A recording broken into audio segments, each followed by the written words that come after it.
In my book called The Rag Bag, I have lots of characters, as you know, and so I'm going to open it up and see if we can go to a section which I call Saturday. There's some owls in here.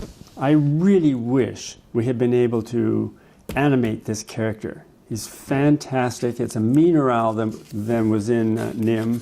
I have various versions of him here. He's a very maniacal guy. Look at him. I mean, nothing happy about him. He's more naturalistic looking. I've always liked this one. He feels a little demonic. This one is more bat-like in his wings. Here's one that is more just crazy or insane. So, but anyway, I've always liked this. I'm going to draw him for you. But it comes from, this character well, I was introduced to him in a book called Saturday, spelled S-A-T-Y-R-D-A-Y. And you can read the description that I've written on it, what it is, but this owl wanted to control the world. He was sort of taking over. It was like a Hitler character, and he was very, very strong and very intelligent and had destroyed or gotten rid of the entire human race. So it would have been fun. He would have been, and notice, I have the two characters here when I look at this one and I look at this one. This one to me is more fun. He has a smaller head. It's more, the wings are interesting and more different. So I'm going to try and draw this guy right here. The other caution I want to tell you is there's no real attitude on him yet. I haven't tried to do a feeling. This is just simply to get the design to work. So let's see what we can do to draw this guy. I'm going to make the head, I may vary him just a little. I'm going to make the head small like that. I'm going to bring his eyes low on this little sphere. Well, let me get the eyes in here first. Remember that I don't like to parallel eyes, so I'm not going to make that eye, this eye, the same as that eye in size. So I'll make this one a little bit different. The beak will be somewhere in here. I think his bulk is huge, so the bigger I can make him, the better. So I'm going to draw kind of like what I want to feel the silhouette to be. I know the wings are going to come down in here, and they're not necessarily feathers, but they're curled, sort of like the nails on your toe if you never cut them, what they might do. Talons right here. Good silhouette. If I could just black this in, I would see sort of a silhouette. And I know he has a high forehead, so I'm going to increase the size of this a little bit. He has horns, and they don't even grow normally. They're all twisted and gnarled like his personality. So we get something like that. Feathers or hair, brows. What he was, which is interesting, is that he was sort of all-seeing. He had spies everywhere, and no one knew when they were being watched. It was a very scary kind of a concept in the book.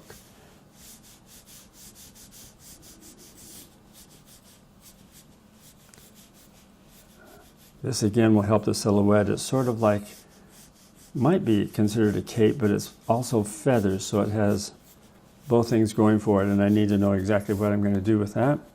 Here's his body. Now, just sketching it out, that's kind of the shape that I think I could go for. If I start detailing this, what I would do is I'd get this eye big, which generally means indignant. And the more I can get this little pupil inside to be tiny, the more he looks absolutely nuts. And then I'll raise the brow, raise it up as high as I can, get the hairs coming off of this, and around the eye, I think you want to darken so it's set back in there. It's not a healthy look at all. Here's the other eye.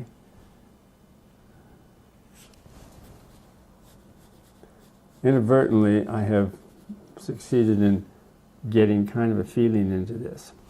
Now, I don't know where this popped into my head, but I started not too long ago drawing little growths or warts on characters. I think it's because I had seen someone who, who had a really bad case of lots of warts, and it so affected me that I started putting it on the characters. Now, there's the hair that stands up all over his head, but I don't want to lose the definition of the skull, so I want to keep feeling that. All right? The next thing is I could draw just an anatomical beak where he has, you know, the nostrils of the beak, and the bigger I make those, the more he looks like he's angry. And then a beak that's not quite shaped very well. So I'm going to twist it just a little bit and draw some of these hairy things that are really like mustaches that come down out of that.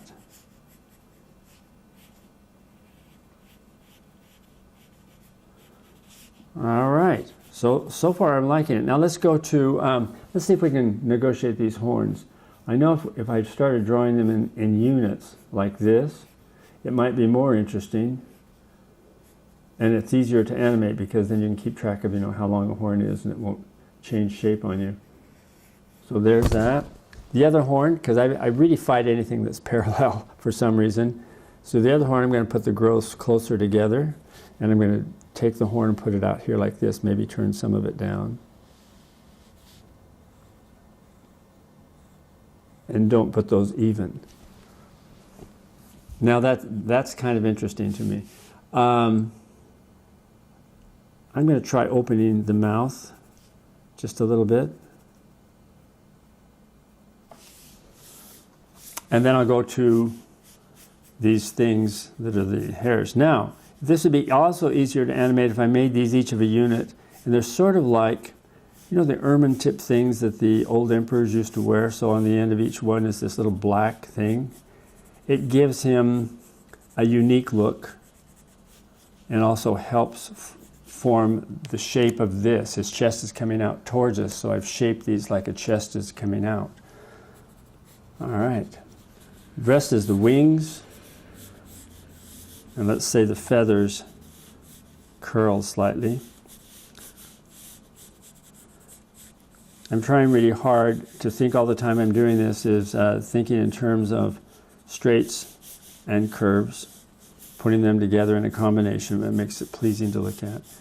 Okay, all I know is I had a lot of fun with the Nim owl with his claws, and I think you would do the same thing here, only I would figure out a way to make them totally different.